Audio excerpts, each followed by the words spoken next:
Oh, sorry. Welcome back to Goggles Off, where we take your favorite video games from your childhood and relegate it to the Sarlacc pit of history. It's clever. I like that one. Thank you! I was working on that for a long time. I'm Peter, that's Julian, and it's a new year. Like I said, new location for our recordings and stuff. What? One that isn't pathetically fair. and with a message hanging overhead that I found wholly inappropriate.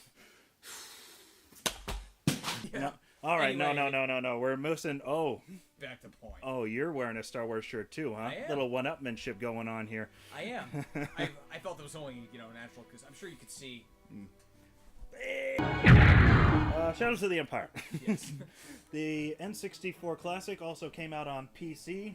I believe it was one of the first games to feature a wholly new story, not where you play as any of the original cast members or anything like that. This is an entirely new thing that happened at the same time the original trilogy was going on. Yeah. Whole new character, whole new environments, Yes. whole new everything. It was a major marketing push by LucasArts. They had the comic, they had the book, which I had. I never read the book. Is it any good? Well, it's not exactly high art, but Yeah. it's alright. It's no It was fun. it was a major marketing push, and they were trying to sell it as the real events of between Empire and Return of the Jedi. Yeah. And Shadows is the intended segue between the two. Mm-hmm. And because of the fact that Lucas personally oversaw a large part of the production and all that stuff, it really does feel authentic.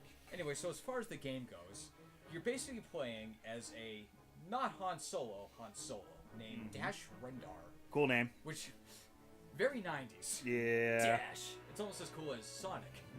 It almost harkens back to the old Flash Gordon. It actually has the same syllabic structure. Yeah. Dash Raindar, Flash Gordon. Oh yeah, you have Caesar, who's your main antagonist in the game. His Yeah. goal is basically to make Darth Vader look like an idiot, because there's no possible way that can backfire. So the game starts with Dash arriving at Hoth Echo Base to deliver some supplies because he's a smuggler.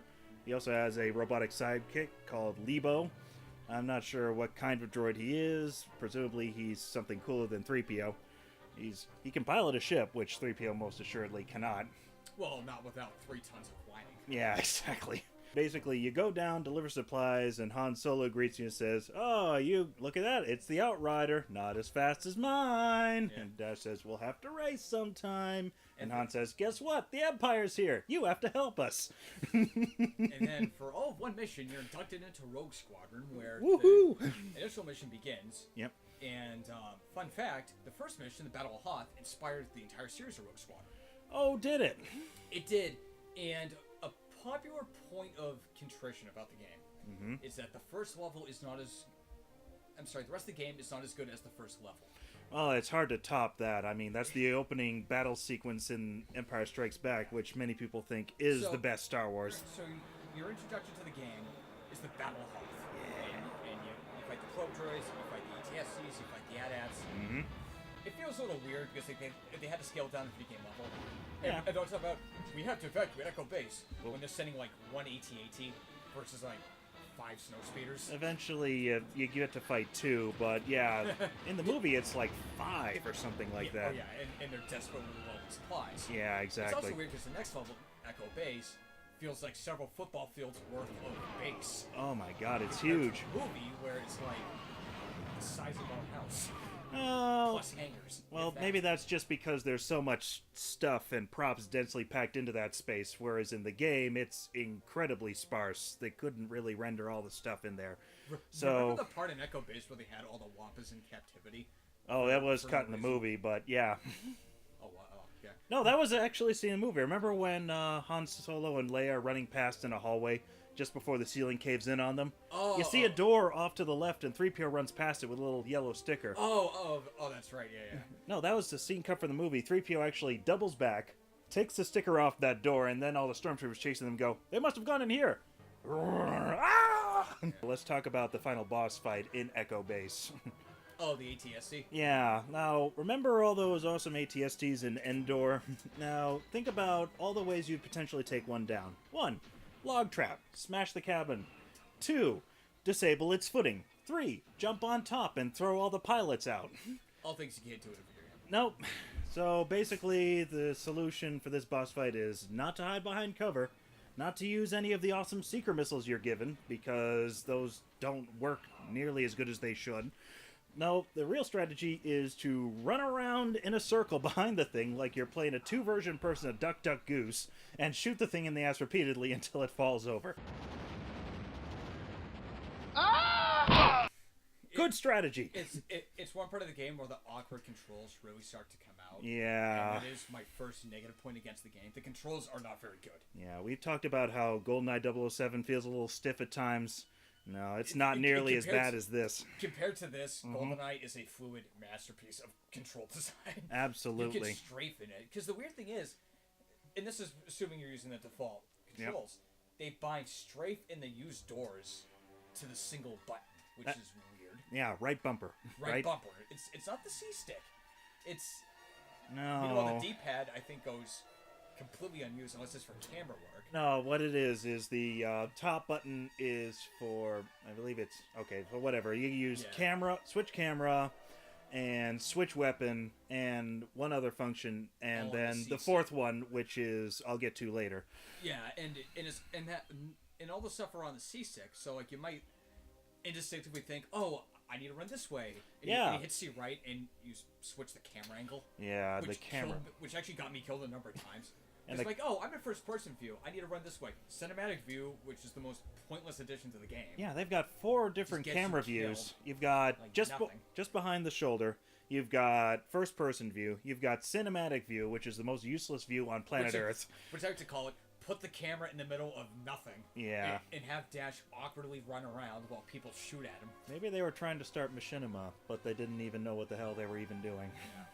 Then you have the asteroid field sequence, where it just, basically shoot down the TIE bombers. Yeah, And- who are obliged to shoot the slowest missiles in video game history at you, so you can line up your crosshairs with the missiles to shoot them down. Very polite bad guys. And that entire sequence actually really disappointed me. The first level gives you a free movement. It gives you an iconic thing from the movies, and lets you shoot things as you please. Here, it's just turret section. And that kind of raised a question to me when I started replaying the game. Why is Dash even in a Corellian freighter? He has no reason to be in one. Going into later in the game, there's sections where you have to steal the Death Star plans, and you think, oh, it's like this big thing that negates, it actually requires having a big freighter hauled around it. Yeah. It's just a computer file thing. Yeah, just a floppy. They could have, the point I'm trying to raise is that they could have given Dash an X-Wing and put him in a similar arena where you fly around and shoot TIE fighters, and that would have increased my enjoyment 20-fold. Yeah. Because the first level, in that way, kind of is like the best way to introduce the game. And then you get the other vehicle sections, which just make you go, I wish it was more like the Battle of Hoth. Yeah. At least that's just how I felt. But there's really no conceivable reason why Dash has the freighter. Just give him an X-Wing, let me roam around in this quasi-Star Fox environment, and shoot down asteroids and TIE fighters. And that would have improved those levels tenfold. Well, they were just saving that for the Rogue Squadron game, it seems. That's all. Apparently so, but Yeah. we already got our first taste. And Don't we take were, the food off the table. and we already got an expanded universe character with a ship that is not the Millennium Falcon. It's the Moldy Crow, and his name is Kyle Katarn. Or, as I like to call him, Sir not appearing in Shadows of the Empire. Sure, not appearing in anything anymore. Rip. Boo. So, But anyway, yeah. after that comes actually probably my favorite level in the game. Another railroading section, but this time you Literal can move. The little railroad. Yeah, that's actually really intense, and in a good way. Yes. There's lots of twists and turns, lots of enemies to shoot, and lots of awesome set pieces. You're basically on this giant planet of a junkyard kind of a thing, and you're trying to follow IG-88, who is a bit dumb for a bounty hunter. I mean, once you meet him at the end of this rail section, he flat out tells you where Boba Fett is hiding, which you're there to find out. And then he says, "Oh, now I'll kill you." Which, you know, admittedly, he is extremely difficult to kill. He is probably the hardest boss in the entire freaking game to me. I think is that's a BS. I think that's kind of a tie-up. He's IG-88 blends into the environment. His sound effects play way too damn loud. He's so scary. You can never actually tell where the hell he is. Yeah. Got that I think the clanking next footstep. one, the Boba Fett one, was worse. No, Because I don't buy that. No, IG-88 is a well-structured boss fight. Yeah, it's difficult, but really, who gives a crap? I do. Beat it anyway. Most people will beat it anyway without hell. But it's this big scary droid in a big scary environment who you can hit. The next boss, Boba Fett, which is already coming after a marathon level, which might just waste all your continues. So you know. Oh no, have fun getting through that one. IG-88 wasted all my damn continues because if you get in his line of sight, also the auto aim, for whatever reason, when you're just facing off against a boss, the auto aim has a tendency to not work. And I don't understand what it is. I got him lined up. He's coming up the walkway. I'm all right, I'm gonna shoot him. Pew, pew, pew, pew, pew. Every shot over his goddamn cylindrical head. And I couldn't have been more angry as I get shot to death with purple pellets. The next level after that, once you beat IG-88, you go hunting for Boba Fett, and then you get the best thing in the whole damn game, a jetpack.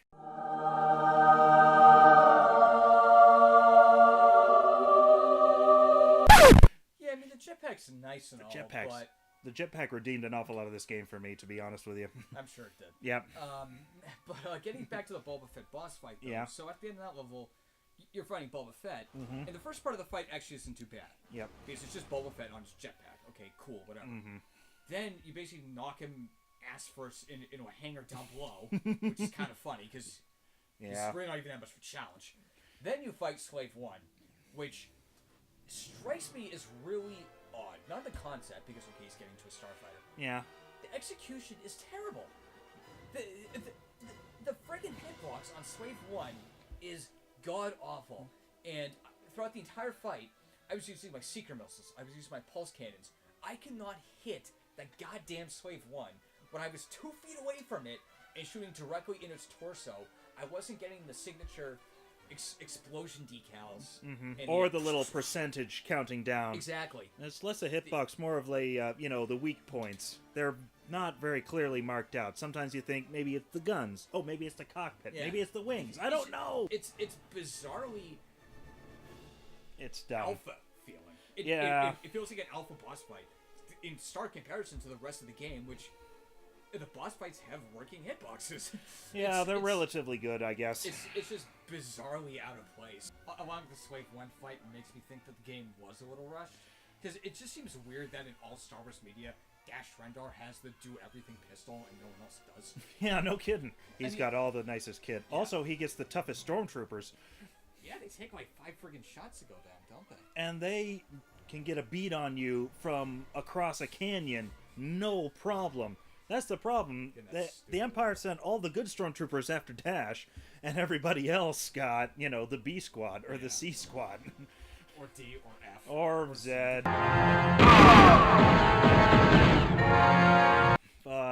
What's after that? It's the, no. There's a few more levels. It's the speeder. It's the speeder level after this, isn't it? Everyone hates on the speeder level, but to be honest... I got it after a little bit. Yeah, like... They're just morons who have played too much F-Zero.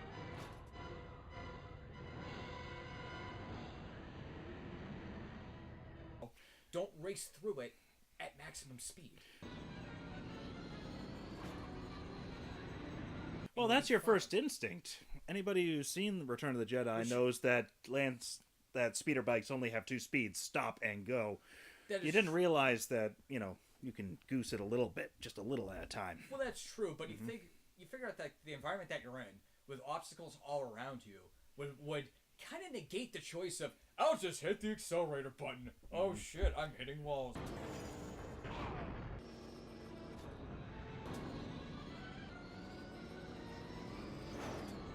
This is bad game. Like, no, it's not bad game design. But yeah, you have to knock the speeder guys into the side of the buildings before they reach Luke and kill them. Yep, which seems How a they little would strange. do so, I'm not sure, because Luke's a Jedi at this point, but who cares?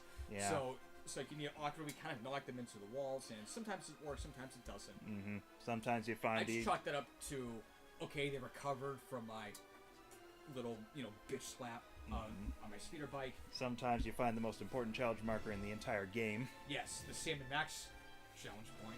which I was very glad to see. I, for the longest time, didn't think there was a Sam Max Easter egg like there was in all the Dark Forces games, but you told me where to find it, Sure behind the final gate there. They lived up to expectations. Thank goodness. There's a few more levels after that.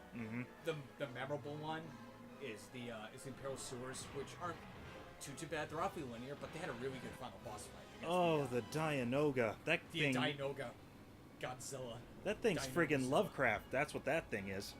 Vaguely, yeah. And the Dianogas themselves are big pains in the ass. It's also a little Keeping weird. in with Star Wars media tradition. Yeah. Of Dianogas being little annoying pieces of crap. Is it a But- Is it just a coincidence that Dianoga sounds an awful lot like diarrhea? Probably. I mean, they aren't a sewer after all. Exactly. Also, why is your jetpack fueled by sewage? Every time you go underwater, it reboosts. The future, powered by methane. So the rest of the game plays out. You have a couple more boss fights. Oh yeah, you have Caesar's Palace, which I think is the only original piece of music in the entire game that is not, lifted from the original trilogy. yeah. They did a really good job bringing in the John Williams music here. Oh, they did, and even the Caesar's Palace, it feels like a John Williams piece. And Even also- though it's not written by John Williams, like, you can kind of tell they're going for the let's work this in seamlessly as we can. Yeah. type of thing. It also feels like a Star Wars environment, while not really harkening back to anything in particular. And I do say original because Shadows of the Empire had its own soundtrack written by another composer, and those were the tracks used in the game. Also in the last level, the Skyhook. Right. That also uses an original composition. It's kind of cool because like you can actually control the Outrider now. Yeah, you and can. It also makes it real fun. Yeah, you can fly into the Skyhook, doing the old classic Death Star Yeah. run in the Run third through movie. run through the environment type of thing. Yeah. And that's actually pretty fun. I did have a problem with that, and that is I didn't realize you had infinite missiles. Oh, really? No, I didn't, because after a while I realized the only way to target the core of the space hook was with the missiles. Yeah. And I kept missing inexplicably, and then I'd say, oh god, I have only one missile left and 50% health. Alright, better crash into a wall. But no, you have infinite missiles, and I'm just an idiot. So You don't need to chime in. no, I didn't. Yeah, alright. I showed remarkable self-restraint this time. You did.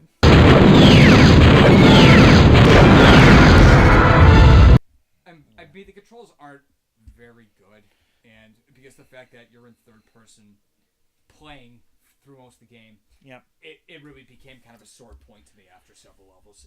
It's not enough to like wreck my expectation of the game, but it does prevent me from saying it's like a absolute fantastic, oh my god, you have to play Star Wars media, as I'm usually quick to do with Star Wars games. Yeah. Because they're very hard to screw up. And I'm not saying shows that it's a screw up, but the controls just make you go, what's the purpose of this? Yeah, Really? so it doesn't quite compare to your experiences when you played it oh so long ago, would you say? No, as a kid, I just had more patience, and I had a lot more free time, and I could look past several things like the Imperial Spaceport being a 25-minute excursion. I could look past the inexplicable platforming you have to do in Caesar's Palace, which struck me as weird. You look past the gladiator bot, which has I thought- 3 different stages and a stupid rat maze that you had to go through too. I thought that was kind of cool. Yeah. And even replaying it, but like the actual levels themselves sometimes feel a little rough. And it's really only 10 because it's not a very long game, so it kind of feels like some of them were padded out, and some of the others are wicked short. the Imperial Freighter. Yeah. It's like a 10-minute level. If Yeah. not. I find the game has a kind of arcadey quality to it, and it almost reminds me of the Star Wars trilogy arcade. Oh, the big sit-down one with the joystick. Yeah. Yeah, the game is it's rather linear. Let's be honest here. Even when you're given an assignment to disable the space elevator in Caesar's Palace, and it says you have to activate 3 different points. They're all in the same place. They're just located differently vertically. I'm thinking back to Star Wars in Kyle Katarn when you're in the final level and you have to plant bombs all over the ship. You have to find the separate locations all over this place, crawling through air ducts, shooting down Imperial officers, going, "Stop where you are! Ah, mein Leben!" etc., etc. Yeah. But, you know, I certainly didn't hate the game. Oh God, no. Yeah. I'm not saying that. I'm saying, by all means, give it a spin. Yeah, I can't recommend it over other peer games like Dark Forces. I mean, yeah, Dark Forces is a Doom clone and stuff like that, but it has stuff that separates it from other Doom clones. You can jump, you can look up and down, you got lots of cool weapons and stuff. But this game, it's ambitious. They tried to do something different. They threw a lot out there. Not all of it stuck. And it does feel like an official product, which for many is kind of the draw. I mean, think about it though. This is 1997. Yeah. Shadows of the Empire comes out. What comes 2 years later? The prequels. Yep. And all the prequel games. And I know, like, there was, Galactic Battlegrounds and all those games, but Shadows of the Empire is unique in the sense that it's an original trilogy game before any of the prequels came out, and it kind of was the last of its kind in that regard. Yeah. And that alone makes it kind of unique because it was before the story or the characterization or anything got changed by the existence of the prequels. Yeah. So if you don't like the prequels at all, and if you want to experience the last point Star Wars before that irrevocably changed, Shadows of the Empire actually would be a pretty good, as far as I'm aware, tipping point for that. I mean, I know Rogue Squadron came out after that, but Shadows of the Empire, for what it is, an original trilogy action adventure, does its job pretty well. I just wish that it wasn't kind of rough with the controls. So And I could have used an X-Wing sequence. Yeah. Well, that's a cheat, isn't it? Not that I know. I believe it is. Well, I'll check up on it later, but I think. Anyway, so definite recommendation for Star Wars fans, especially those who are no fans of the prequels. Everybody else, why not? Give it a spin.